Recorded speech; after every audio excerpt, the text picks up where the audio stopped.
Hi, Canyon ISD families. Coming to you today, May the 13th. It's Wednesday, and we'll start off with a reminder about our curbside pickup for meals as well as our Meals on the Move. And this is continuing. Today's meal count was just about 1,900 meals, so helping a lot of kids and families, and thank you to our food service for making that happen. For our message today, we want to talk with you about a stadium announcement. We want to talk with you about Board of Trustees retiring member and the story that goes with that. Also, high school graduations are happening this week, and Inspire Amarillo competition and some news about that. So to begin, we certainly appreciate our relationship with Happy State Bank.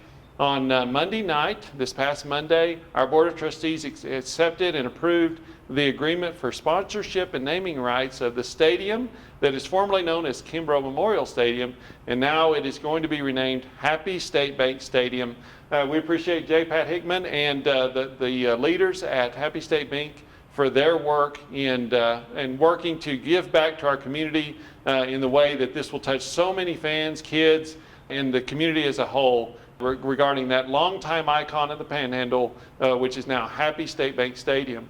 We also want you to know that we've retained the name Kimbrough. It will be related to the name of a grove. A grove is in the entrance area of the new part of renovated stadium, where there will be trees, and it's a gathering place when people come in, the fans come into the gates of the stadium. That will be the Kimbrough Grove. Good gathering place for people before they enter into the bleachers and watch an exciting event there. So thank you again, Happy State Bank.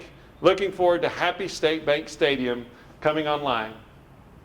Also, a longtime member who served this community as a school board member, his name is Jim Murphy. And Jim Murphy has been on our school board for 40 years. He was elected in 1980 and continuously served through the date we're standing on today. And his last board meeting will be in June. And we certainly appreciate Jim Murphy, his service to the community, his heart for our kids, and passion for education. And we're certainly going to miss him. Those people who may be interested in applying for that board seat, the board has chosen to do an application process, and that is on the Canyon ISD website. But thank you, Jim Murphy, for your years and years of dedication and the many lives you've touched and influenced along the way. Also, graduations are occurring at all three high schools this week. Yesterday was Randall High School, today is Canyon High School, and tomorrow is Midway Alternative High School. Certainly appreciate the administration at Randall High, Canyon High, and Midway for their arrangements of the graduations and just honoring our kids the way that they've done that. And you know, we've heard so many compliments from our parents and from the students about our graduation exercise. It's not the traditional graduation, but just so proud of how we're honoring our graduates of the class of 2020. Also, the Inspire Amarillo competition. This was an open competition, and staff were not required in any way to submit some talent or feature related to music. And we had 3 entries from Canyon ISD. One was Sundown Lane Elementary, another one was the Randall High School Band, and then also the Canyon ISD music specialists that are elementary and intermediate level. And we also learned that the elementary music specialists, they were in the top 5 and received an award, a monetary award that they've donated to our Education Foundation. But thank you to and congratulations to all of these groups for going above and beyond when it wasn't required, just in that effort to put their talents on display. That's our end of our meeting for today, except Chris Norton is coming on. So please look forward to what he does to introduce you to how to close up the school year and some details there. Thank you, Dr. Flusche.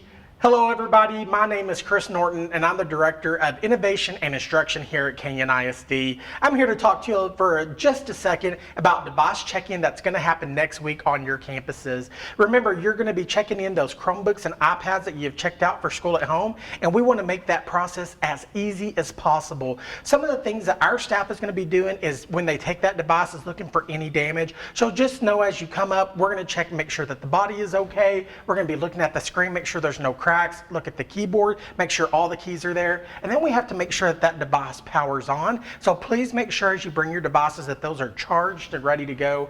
Also, you want to make sure that you have the device, but also make sure that you do not forget that charger. That's very important, and we'd hate for you to have to run back home and grab that. So make sure you have both of those things. But here are some things that you can do to make that check-in process easier.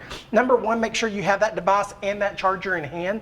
Next thing you can do is make sure that the device is powered on. So as you're waiting in line, have your kid, or you can turn that Chromebook on and turn that iPad on when you hand it to the staff person so that it's on. We can see that, we can quickly check that off. The next thing you can do for us is be upfront about any damages or accidents that may have happened.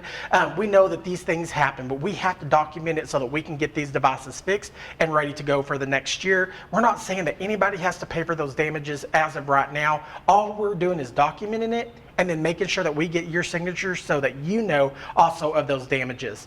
So the next thing you can do is have your own pen to sign the documentation sheet. If there are damages, we're just going to make note of that. We're going to give that to you and let you sign that. If you have your own pen, that will help us out so that we don't have to take the pen and then sterilize it and make sure that you have a fresh pen so you're not using someone else's, because we want to keep everybody safe during this time. So having your own pen available will really help. All right, so we do want to give you an update about our School at Home Twitter competition. We have had our week 4 winners and we're super proud of them. And we are now on our final week 5. This is our final Twitter competition and teachers have been doing a great job with it. And our week 5 is about reflection. How has your teaching changed or challenged you throughout this process? And how has student learning changed? And our teachers have done a great job tweeting about these changes. Amber Parker from Hillside Elementary talks about how relationships are everything. Engagement and relevancy, flexibility and empathy are so important, and they're here to stay no matter if we're teaching in the school building or teaching from our computers at home. Deborah Bridenbaugh, Pinnacle Intermediate Librarian, talks about how you can teach a no dog new tricks, and she has learned Screencastify in order to document and to communicate with their kids, and that's been a great thing to learn. Jody Hooten talks about how one of her students are making word cookies about COVID, so that's a great thing happening in our homes. And then Ginger Inskeep from Canyon Intermediate is tweeting out about change and how much she has grown and how much she has learned about technology throughout this process, which is fantastic. Guys, we've had 176 tweets this week, so we teachers, staff, we want you to keep those coming in. In third place, we have a tie actually between Pinnacle and Greenways Intermediate. In second place, we have Reeves Hinger right now, and Lakeview Elementary is our first place winners. Now guys, I will say that these numbers are very close, and really it's anybody's game, so keep the tweets coming in.